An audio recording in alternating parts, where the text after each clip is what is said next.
तो सर आइए मिलकर समझते हैं ऑप्शन ट्रेडिंग की एक और स्ट्रेटजी को जिसको हम लोग बोलते हैं शॉर्ट स्ट्रेडल। तो सर पिछले वीडियो में लॉन्ग स्ट्रेडल तो हम समझ चुके थे, इस वीडियो में हमें शॉर्ट स्ट्रेडल को समझना है। तो शॉर्ट स्ट्रेडल को समझने से पहले हमें एक चीज समझनी पड़ेगी कि अगर हम इसको समझने ही जा रहे हैं तो हमारे दिमाग में क्या क्या बातें चलनी चाहिए। आइए इन सारी चीजों पे बात करते हैं। तो बहुत बार आपने नोटिस किया होगा कि बाजार में मूव्स नहीं आ रहे हैं, चार्ट भी साइडवेज पड़ा हुआ है, कंसोलिडेशन जैसा माहौल बना हुआ है, लेकिन जो ऑप्शन के प्रीमियम्स हैं वो गल रहे हैं, डिक्रीज हो रहे हैं, उनकी वैल्यू कम हो रही है। तो ये एक सिचुएशन है। तो इस सिचुएशन में इस सिचुएशन में से हम कुछ बेसिक क्वेश्चंस निकाल सकते हैं इस शॉर्ट स्ट्रेडल को समझने के लिए। तो वही कुछ बेसिक क्वेश्चंस मैंने निकाले हैं। आइए उन बेसिक क्वेश्चन पे उन बेसिक क्वेश्चंस को देखते हैं जिनका हल आज हम खोजने वाले हैं। तो चल पड़ते हैं आज के वीडियो के एजेंडे को समझने की तरफ। तो सर ये रहे पहले तीन बेसिक क्वेश्चन।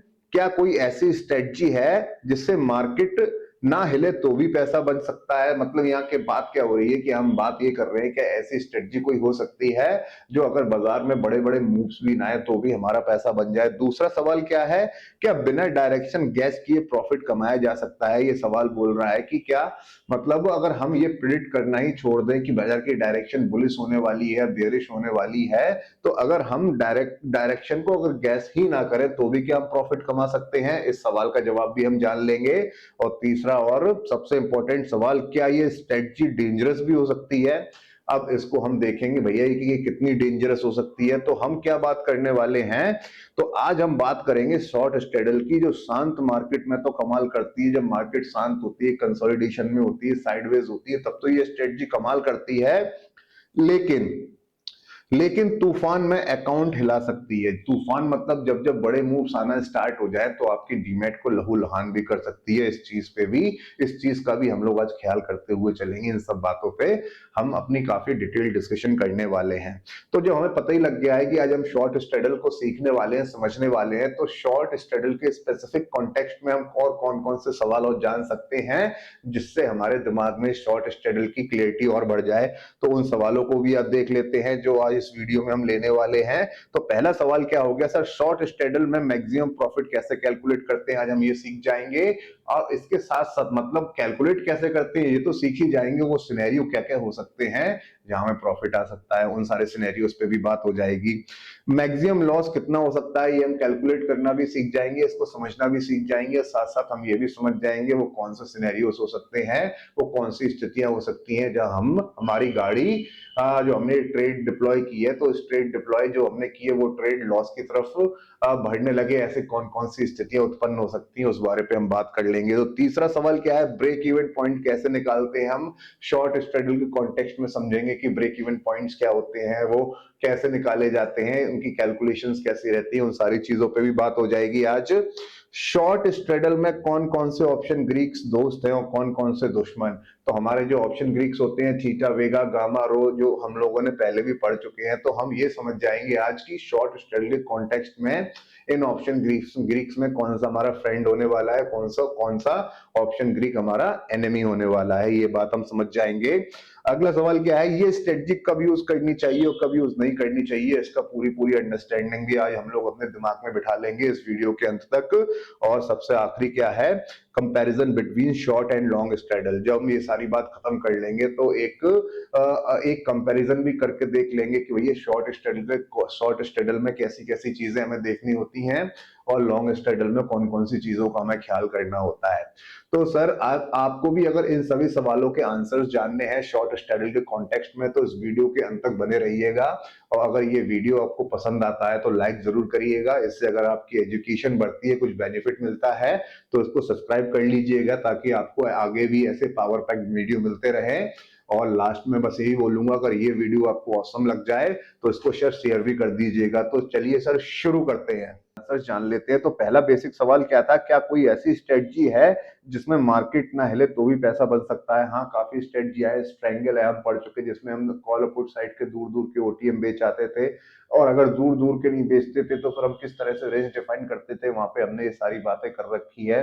तो वो भी एक रेंज बाउंड स्ट्रेटजी है, तो वो भी एक नॉन डायरेक्शनल स्ट्रेटजी है। तो इसके ऊपर वो वहां पे इस बात पे भी काफी चीजें डिपेंड रहती हैं कि मार्केट में बड़े बड़े मूव्स ना आ जाए, हमारी रेंज ना टूट जाए। आयरन कॉन्डोर भी सर इसी तरह की स्ट्रेटजी है जिसमें हम ये करते हैं, आयरन कॉन्डोर बनाते हैं, फिर ये एक्सपेक्ट करते हैं कि मार्केट ज्यादा ना हिले तो आयरन कॉन्डोर में हम प्रॉफिटेबल हो जाए। तो आयरन कॉन्डोर बेसिकली है कि अगर आयरन कॉन्डोर को आप शॉर्ट कर रहे हो तो फिर वो क्या हो जाएगा, एक हेज्ड शॉर्ट स्ट्रेंगल ही हुआ ना वो सर। एक तीसरी स्ट्रेटजी भी है शॉर्ट स्ट्रेडल, वो भी इस नियम पे काम करती है। कौन से नियम पे? जिसमें मार्केट को ज्यादा हिलना नहीं होता है तो ही प्रॉफिट आता है। तो तीन स्ट्रेटजी होगी sir, short strangle, short iron condor और शॉर्ट स्ट्रेडल, जो अभी हम पढ़ने वाले हैं। अगला क्वेश्चन देखते हैं। क्या बिना डायरेक्शन गैस किए भी प्रॉफिट कमाया जा सकता था? स्ट्रैंगल में भी हम कोई डायरेक्शन नहीं गैस करते, आयरन कॉन्डोर में भी हम कोई डायरेक्शन नहीं गैस करते हैं, हम एक रेंज बना के चलते हैं।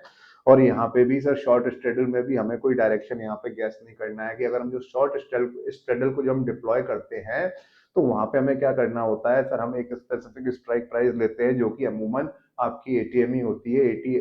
उस एटीएम वाली स्ट्राइक प्राइस के कॉल साइड और पुट साइड के प्रीमियम से हम बिकवाली कर देते हैं। लॉन्ग स्ट्रेडल में हमने क्या किया था, एटीएम पर जाकर कॉल और पुट में खरीदारी कर ली थी। तो और ये शॉर्ट स्ट्रेडल में हम क्या करना है, हमें एटीएम पे जाके क्या करना है, कॉल और पुट के ऑप्शंस में बिकवाली कर देनी है। तो जब हम कॉल और पुट ऑप्शन में बिकवाली कर रहे हैं तो फिर हमारा कोई डायरेक्शन हुआ ही नहीं ना। अगर हम डायरेक्शन से चल रहे होते तो या कॉल में बिकवाली करते या पुट में बिकवाली करते, तो हमने क्या करा, एटीएम पर जाकर दोनों में बिकवाली कर दी। तो इसका मतलब क्या हुआ, हम नॉन डायरेक्शनल सोच रहे हैं। क्या सोच रहे हैं हम? नॉन डायरेक्शनल सोच रहे हैं। तो क्या बिना डायरेक्शन गैस किए प्रॉफिट कमाया जा सकता है? ऐसे ही प्रॉफिट कमाया जा सकता है। आप नॉन डायरेक्शनली सोच लीजिए और ये एक्सपेक्ट कर लीजिए शॉर्ट स्ट्रेटजी को डिप्लॉय करने के बाद कि मार्केट में बहुत ज्यादा मूव्स ना आए तो प्रॉफिट आ सकता है कॉन्सेप्चुअली। ओके, अब क्या ये स्ट्रेटजी डेंजरस भी हो सकती है? हाँ, ये स्ट्रेटजी कंपैरेटिवली डेंजरस हो सकती है। कौन सी? Short straddle. किसके कंपेयर में? एक आयरन कॉन्डोर के कंपेयर में, एक स्ट्रैंगल के कंपेयर में ये ज्यादा डेंजरस हो सकती है। तो ये बिल्कुल भी बिगनर फ्रेंडली नहीं है। तो करना क्या है, तो पहले आप स्ट्रैंगल पे मास्टरी करो, आप आयरन कॉन्डोर पे मास्टरी करो। जब ये सारी स्ट्रेटजी आप प्रॉफिटेबल होने लगो, जब बाजार में आपकी समझ बेहतर हो जाए, तो सर स्ट्रेडल पे भी शॉर्ट करने के बारे में आप ख्याल कर सकते हो। लेकिन ये बिगनर फ्रेंडली बिल्कुल भी नहीं होती। क्यों नहीं होती सर? वही एक चीज जो अभी मैंने आपसे डिस्कस की थी कि शॉर्ट स्ट्रेडल का मतलब क्या है, अगर जो शांत मार्केट में ही कमाल करती है, दैट मीन्स अगर मार्केट शांत है तो ठीक है आप प्रॉफिट बनाओगे, क्योंकि आप एटीएम पे बिकवाली कर रहे हो। आप समझिए, जहां बाजार चल रहा है वहां आप बिकवाली कर रहे हो, ठीक है। लेकिन अगर तूफान आया तो अकाउंट हिल भी सकता। तूफान क्या, जब एटीएम पे बिकवाली कर रहे हो, ठीक है, तो आप ये सोच रहे हो कि आप एटीएम पे खड़े हुए वहां पे बड़े बड़े मूव्स ना आए, और अगर आ गए तो आपके पास इतना समय नहीं होगा कि आप उनसे बच पाओ। ठीक है, आगे हम मतलब इनके एडजस्टमेंट के बारे में बात करेंगे, लेकिन अभी हम कॉन्सेप्चुअली बात कर रहे हैं कि हम क्या कर रहे हैं, एटीएम पे जाके क्या कर रहे हैं, कॉल और पुट ऑप्शंस में वहां पे हम बिकवाली कर रहे हैं और ये सोच रहे हैं कि मार्केट में बहुत तीव्र मूव नहीं आएंगे, बड़े बड़े मूव नहीं आएंगे और वॉलेटिलिटी बढ़ेगी नहीं, वॉलेटिलिटी क्रश होती रहेगी। ये सारी एक्सपेक्टेशन के साथ हम बाजार में उतरे हैं, और जैसे ही ये हमारी एक्सपेक्टेशन गलत हुई तो एक बड़ा सा नुकसान भी हमारे पास आ सकता है। तो यही चीज इसे बाकी की स्ट्रेटजी जैसे कि स्ट्रैंगल हो गया, आयरन कॉन्डोर से थोड़ा खतरनाक बनाती है। तो ये बिगनर फ्रेंडली नहीं हो सकती। अब क्या कर चलना है, अब जितने भी शॉर्ट स्ट्रेटजी के कॉन्टेक्स्ट में जो ये सारे सवाल हम लोगों ने देखे थे, अब चल पड़ते हैं इनका हल खोजने की तरफ। तो चलिए सर, ऑब्स्ट्रा के स्ट्रेटजी बिल्डर की मदद से ये शॉर्ट स्ट्रेटल को थोड़ा गहराई से समझते हैं। तो यहाँ पे क्या दिख रहा है आपको? यहाँ पे आपको दिख रहा होगा जो एक्सपायरी सेलेक्ट की गई है 17 फरवरी की सेलेक्ट की गई है, और यहाँ पे हम नॉन डायरेक्शनल स्ट्रेटजीज को देख रहे हैं, जिनमें से हमको देखना है शॉर्ट स्ट्रेटल को। इसके अलावा और क्या चीज दिख रही है? इसके अलावा और एक चीज और दिख रही है, वो क्या है? वो ये है, जो स्पॉट का प्राइस चल रहा है 25,863।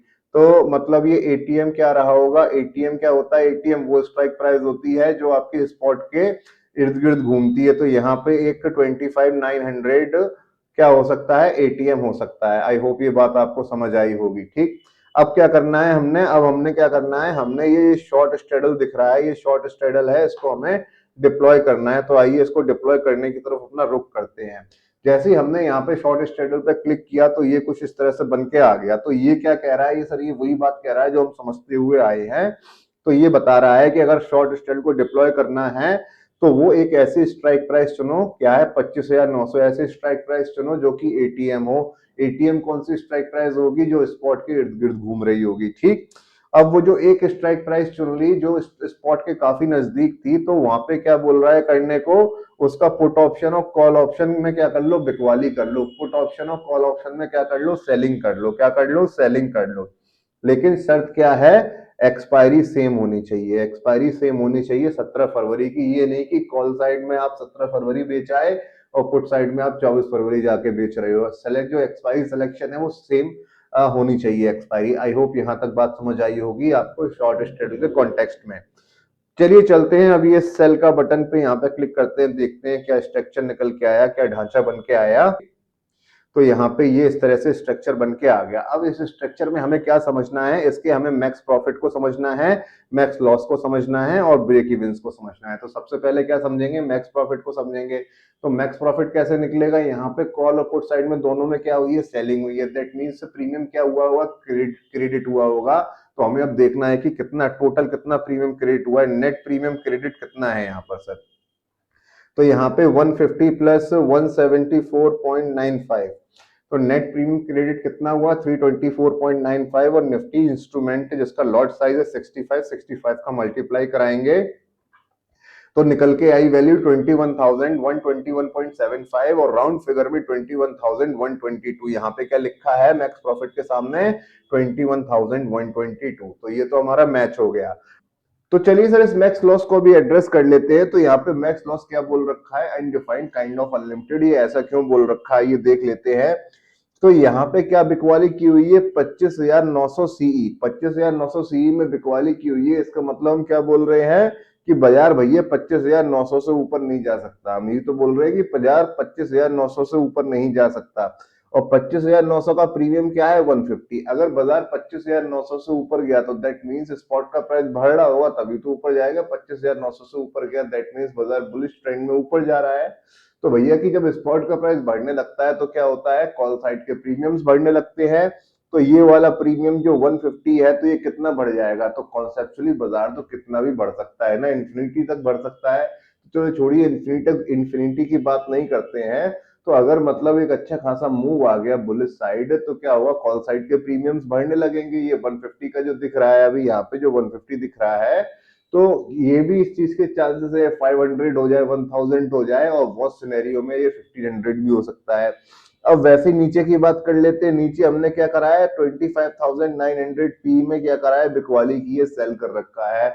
तो हम ये भी बोल रहे हैं कि बाजार 25,900 से नीचे भी नहीं जा सकता। और अगर बाजार 25,900 से नीचे बड़ी तेजी में चलने लगे, बेरिश मूव बड़ा फास्ट आ जाए, तीव्र आ जाए, तो उस केस में क्या होगा, पुट साइड के प्रीमियम्स बढ़ने लगेंगे। तो ये यहाँ पे 174.95 है। हम ये चाह रहे थे कि ये गले, ये मेरिट हो, लेकिन बाजार अगर बहुत तेजी से नीचे चलने लगा तो क्या होगा, ये वाला प्रीमियम बढ़ने लगा। क्यों बढ़ने लगा, जब स्पॉट का प्राइस गिरता है तो पुट साइड के प्रीमियम्स बढ़ने लगते हैं, इसलिए बढ़ने लगेगा। तो कितना गिर सकता है किसी इंस्ट्रूमेंट का प्राइस, 0 तक गिर सकता है। बात वही है, तो 0 तक तो गिराना नहीं है ना किसी इंस्ट्रूमेंट को। तो फिर क्या करेंगे वहां पे, तो वहां पे फिर हम ये मान के चलेंगे कि अगर गिर गया है ना बाजार, तो अभी प्रीमियम कितना है यहाँ पे 174 है। तो अगर स्पॉट का प्राइस गिर रहा है तो पुट साइड के प्रीमियम बढ़ने ना लगे, बढ़ बढ़ के ये भी 174 से 500 ना पहुंच जाए, 1000 ना पहुंच जाए, 1500 ना पहुंच जाए, तो हमें फिर इस चीज का खतरा बढ़ जाता है। क्योंकि यहाँ पे बोथ साइड फिर हम ये बोल सकते हैं कि यहाँ पे जो रिस्क होगा वो काइंड ऑफ अनलिमिटेड ही होगा। आई होप इतनी बात समझ में आई होगी। अब चल पड़ते हैं ब्रेक इवेंस को समझने की तरफ। ब्रेक इवन क्या हुए, ब्रेक इवन वो पॉइंट हो गए कि जहां पे बाजार अगर एक्सपायर करता है तो आप नो प्रॉफिट और नो लॉस में उठोगे। तो अब ये कैसे निकाले जाएंगे, इनको भी देख लेते हैं। तो हमने जो स्ट्राइक प्राइस सेलेक्ट क्या करी है, जो हमने स्ट्राइक प्राइस सेलेक्ट की है वो तो यही है, चाहे ये 25,900 सी साइड भी, वो सी साइड भी यही है, मतलब कॉल साइड भी 25,900 है, पुट साइड भी 25,900 है।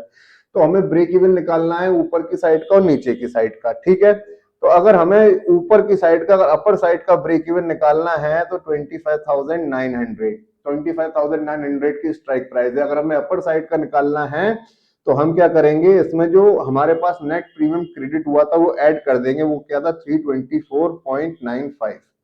कितना आ गया, 26,224, 26,224। अब यहाँ पे कितना है, 26,224, इतनी निकल के आया था ना हमारा 26,224, यहाँ पे आपको दिख रहा है।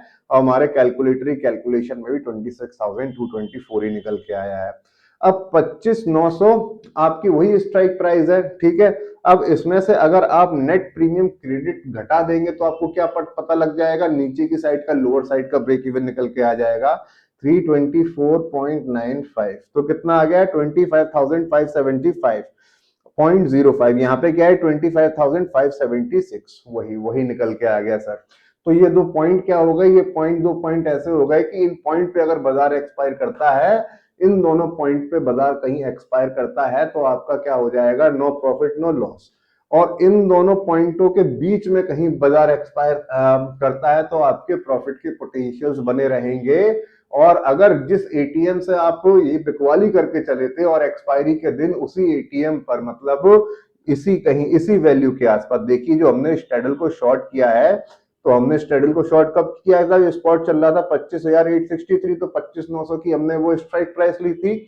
अगर एक्सपायरी के टाइम भी, अगर एक्सपायरी जब हो रही हो उस वक्त भी बाजार अगर 25,900 के इर्द गिर्द ही क्लोज हो जाए, आसपास ही क्लोज हो जाए, तो उस टाइम पे हम मैक्सिमम प्रॉफिट भी हमको मिल सकता है।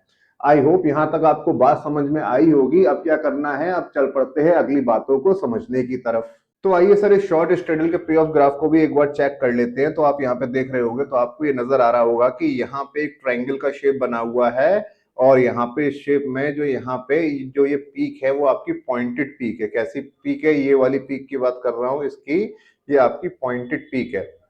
ये पॉइंटेड पीक क्यों है, ये पॉइंटेड पीक इसलिए है क्योंकि यहाँ पे हमने एक ही स्ट्राइक प्राइस का इस्तेमाल किया है, जो कि 26,000 जो स्ट्राइक प्राइस है उसी स्ट्राइक प्राइस के कॉल को बेच रखा है, उसी स्ट्राइक प्राइस के पुट को बेच रखा है।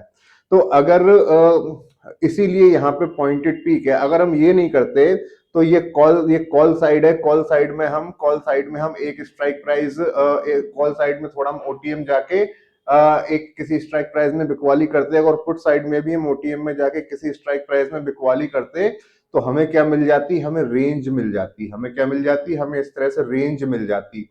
और ये शेप आपको जाना पहचाना लग रहा होगा, ये क्या है, शॉर्ट स्ट्रैंगल। तो आपको अब शॉर्ट स्ट्रैंगल और शॉर्ट स्ट्रेडल में भी थोड़ा डिफरेंस समझ आ रहा होगा। स्ट्रैंगल में हमने क्या किया था, स्ट्रैंगल में हमने दो स्ट्राइक प्राइस को इन्वॉल्व किया था, डिफरेंट डिफरेंट 1 और 2, तभी हमें क्या मिल रही थी, वहां पे रेंज मिल रही थी। अब यहाँ पे हमने क्या किया है, यहाँ पे सिर्फ हमने एक स्ट्राइक प्राइस जो कि 26,000 है उसको इन्वॉल्व किया है, तो हमें यहाँ पे एक पॉइंटेड पीक मिल रही है। यहाँ तक आपको बात समझ आ रही है। तो अब क्या, आप थोड़े से इसके प्रॉफिट के सिनेरियोस को भी देख लेते हैं। तो जब आपने शॉर्ट स्ट्रेडल डिप्लॉय किया होगा तो उसी स्ट्राइक प्राइस पे तो आपने कॉल साइड और पुट साइड में बिकवाली की होगी, जो स्ट्राइक प्राइस स्पॉट प्राइस के जिस स्ट्राइक प्राइस के इर्द गिर्द स्पॉट प्राइस घूम रहा होगा, और अमूमन उस स्ट्राइक प्राइस को एटीएम कहते हैं, ठीक। तो आपका मैक्सिमम प्रॉफिट किस सूरत में बनेगा, आपका मैक्सिमम प्रॉफिट उसी सूरत में बनेगा जिस स्ट्राइक प्राइस की मदद से आपने शॉर्ट स्ट्रेडल को डिप्लॉय किया है, एक्सपायरी के टाइम बाजार उसी स्ट्राइक प्राइस के इर्द गिर्द अगर एक्सपायर हो जाए तो आप मैक्सिमम प्रॉफिट कमा जाओगे। अगर उसी स्ट्राइक प्राइस के इर्द गिर्द हो जाए, जिसका मतलब कि बाजार कहीं ना कहीं इस पॉइंट के आसपास, जो पॉइंटेड पीक है उस पॉइंटेड पीक के आसपास इर्द गिर्द एक्सपायर हो गया, तो वहां पे आपके मैक्सिमम प्रॉफिट कमाने के पोटेंशियल्स बनेंगे। अगर बाजार जो ये स्लोप है, ये आपका कौन सी साइड है, ये आपकी बियरिश साइड है, ठीक है, और ये आपकी बुलिश साइड है। तो दोनों साइड आपको क्या दिख रहे हैं, स्लोप भी दिख रहे हैं। अगर बाजार इन स्लोप पे एक्सपायर हुआ, इन स्लोप पे एक्सपायर हुआ, या इन स्लोप पे एक्सपायर हुआ, आपके प्रॉफिट के पोटेंशियल्स बने रहेंगे। लेकिन होगा क्या, अगर इस स्लोप की अपर साइड एक्सपायर हो रहा होगा, बाजार अपर साइड एक्सपायर हो रहा होगा, तो आपके जो प्रॉफिट होगा कंपैरेटिवली थोड़ा ज्यादा होगा। और अगर बाजार इस स्लोप के लोअर साइड एक्सपायर हो रहा होगा, इस स्लोप के लोअर साइड एक्सपायर हो रहा होगा, तो वहां पे आपके प्रॉफिट के पोटेंशियल्स तो बनेंगे, लेकिन कंपैरेटिवली प्रॉफिट कम होगा। ये दिखा भी देता हूं, पीक पे तो आपका पूरा प्रॉफिट है, जैसे जैसे आप स्लाइड करते जाएंगे, देखिए 18,000, 12,000, 7,000, 3,000, ऐसे यहाँ पे पीक पे तो आपका मैक्सिमम प्रॉफिट है। जैसे आपने स्लाइड किया 20,000, 16,000, 9,000, 4,600, तो यहाँ पे आपका जैसे जैसे लोअर साइड आप आते जाओगे स्लोप की और ग्रीन एरिया में रहोगे, तो वहां पे आपका प्रॉफिट कम होता जाएगा। अगर आपने अगर अगर बाजार आपका इस पॉइंट पे एक्सपायर कर रहा है, ये वाला पॉइंट, ये क्या है, बेरिश साइड का ब्रेक इवन है, और ये वाला पॉइंट क्या है, ये वाला पॉइंट बुलिश साइड का ब्रेक इवन है। अगर इसी पॉइंट पे आपका बाजार एक्सपायर होता है तो आप कैसे उठोगे? आप जीरो पे उठोगे, आप नो प्रॉफिट नो लॉस में उठ जाओगे। अगर बाजार चाहे वो बेयरिश साइड का ब्रेक इवन तोड़ दे या फिर बुलिश साइड का ब्रेक इवन तोड़ दे, यहाँ पे कहीं पे जाके एक्सपायरी हो जाए या यहाँ पे कहीं पे जाके एक्सपायरी हो जाए, तो आप कैसे उठोगे? तो आप लॉस में उठोगे। आई होप यहाँ तक का आपको कहानी समझ आई होगी। अब हमें क्या करना है?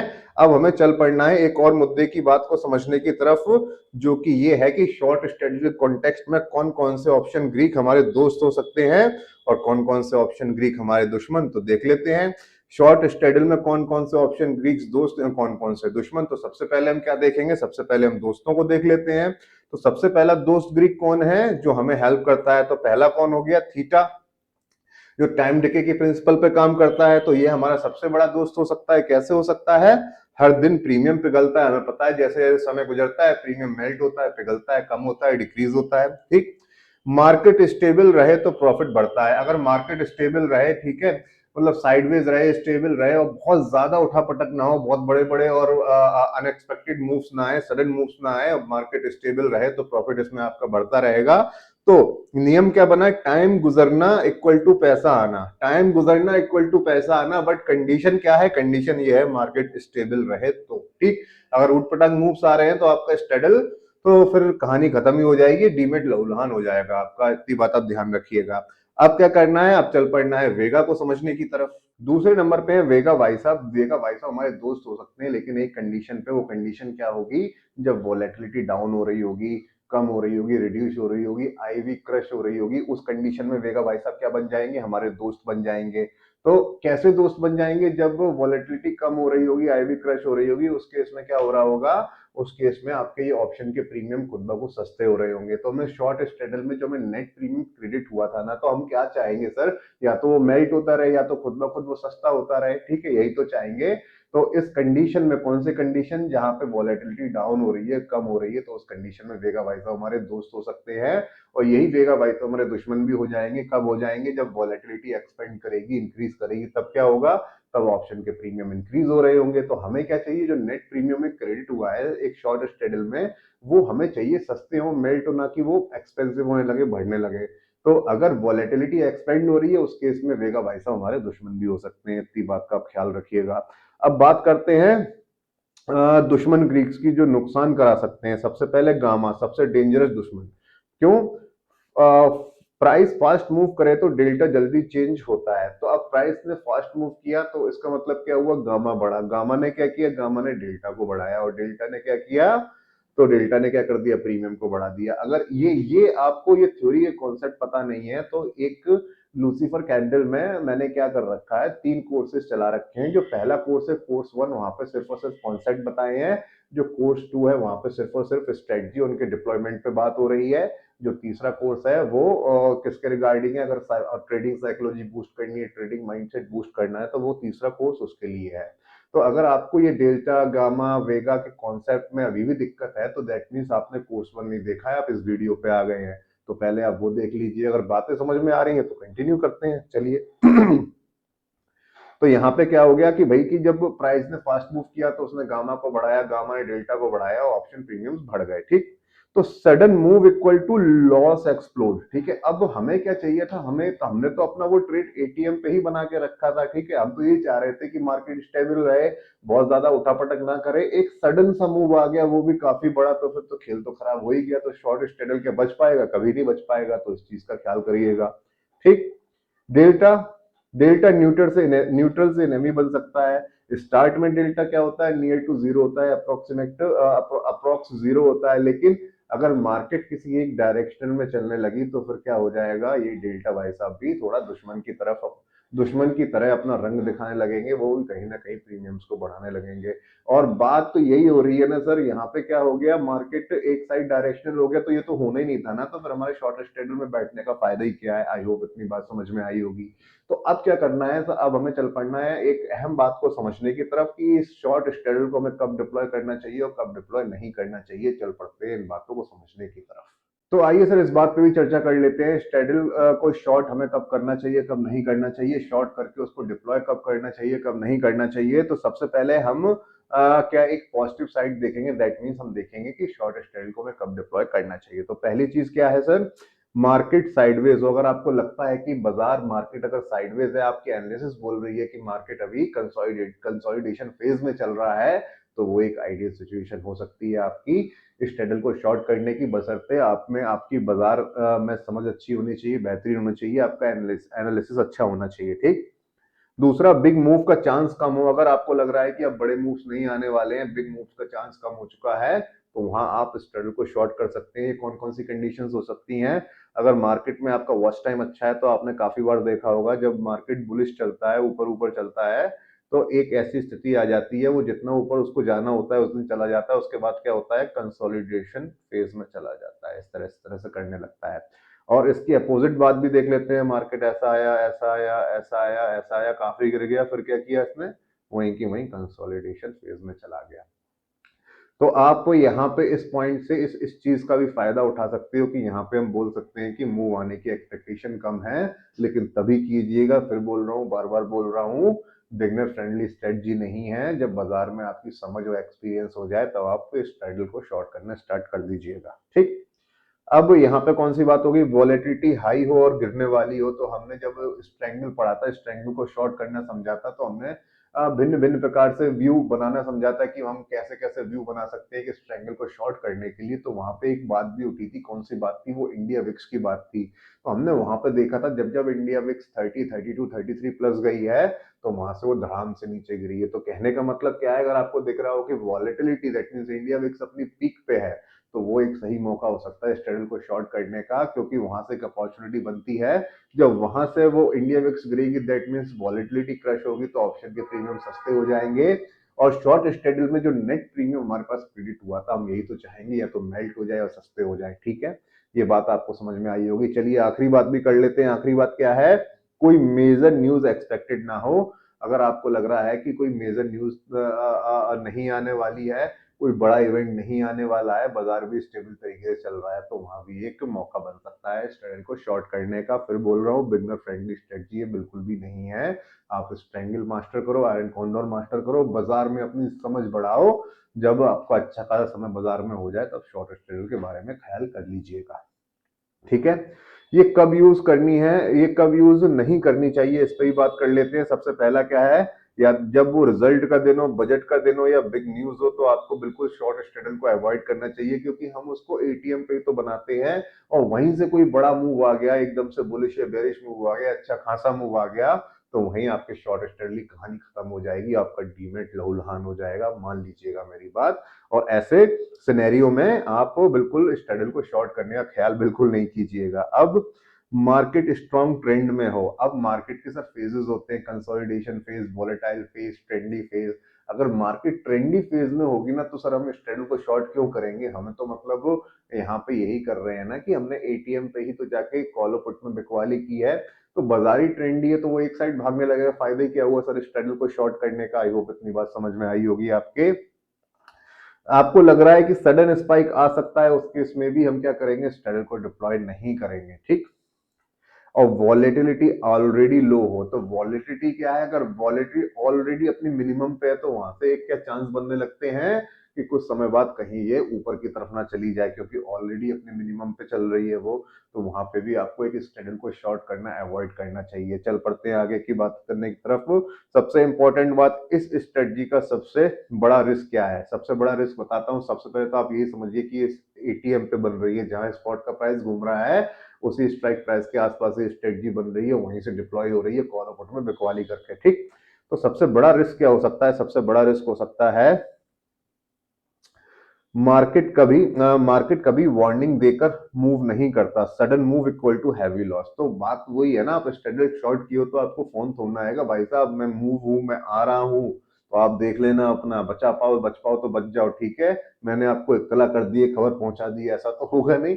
तो sudden move equal to heavy loss, आप बच भी नहीं पाएंगे, क्योंकि एटीएम पे डिप्लॉय किया हुआ है। ठीक।